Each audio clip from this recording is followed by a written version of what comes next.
Bonjour à tous, bienvenue sur ma chaîne French Possum, une chaîne sur laquelle je parle de la culture française toutes les semaines. La semaine dernière, nous avons parlé de la crise des migrants en France et en Europe. Cette semaine, je vous propose de parler de la cathédrale Notre-Dame de Paris.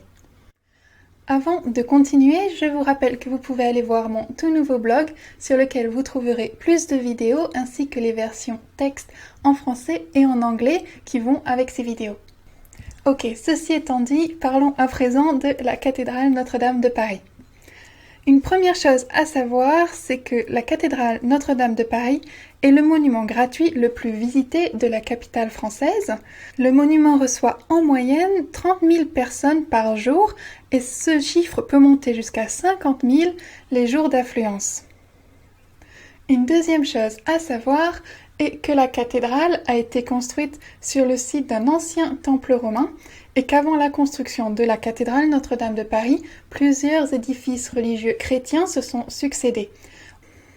On peut d'ailleurs voir quelques vestiges en visitant la crypte archéologique du parvis Notre-Dame.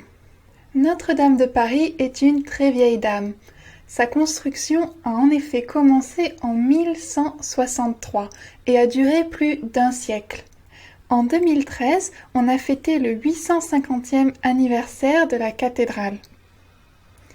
Comme de nombreuses églises, la cathédrale a été saccagée pendant la Révolution française. Les révolutionnaires ont volé le trésor, plusieurs pièces du mobilier, ont détruit les autels, détruit les statues et en ont également décapité quelques-unes. Peu après, Notre-Dame de Paris est devenue un temple de la raison. Le culte de la raison est une nouvelle religion apparue sous la Révolution et destinée à remplacer le christianisme et à promouvoir les valeurs de la Nouvelle République, dont l'égalité et la liberté. Notre-Dame de Paris en devint l'un des principaux lieux de culte jusqu'à la disparition de la religion environ 10 ans plus tard. C'est également à Notre-Dame de Paris qu'a eu lieu le sacre de l'empereur Napoléon. En décembre 1804, il y fut sacré empereur avec son épouse Joséphine.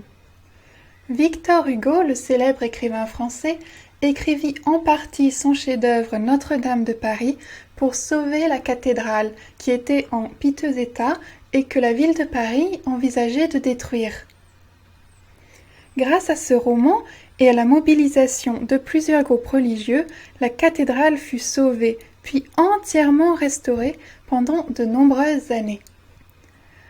Le grand orgue n'est pas le plus grand de France, celui-ci se trouve à l'église Saint-Eustache de Paris, mais il est quand même impressionnant.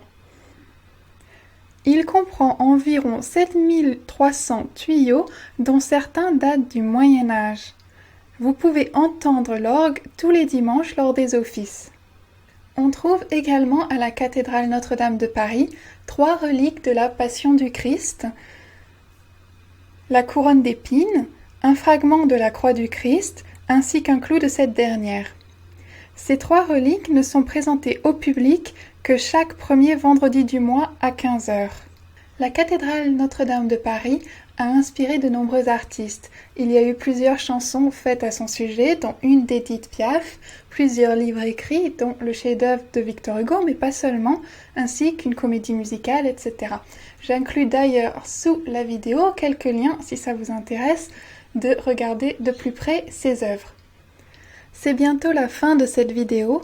Pour conclure, si vous visitez Paris, Notre-Dame est incontournable. En plus de son architecture unique, on peut y admirer une vue splendide de Paris, ainsi que les fameuses gargouilles qui sont très populaires auprès du public. La cathédrale est ouverte tous les jours et l'entrée est gratuite, alors profitez-en.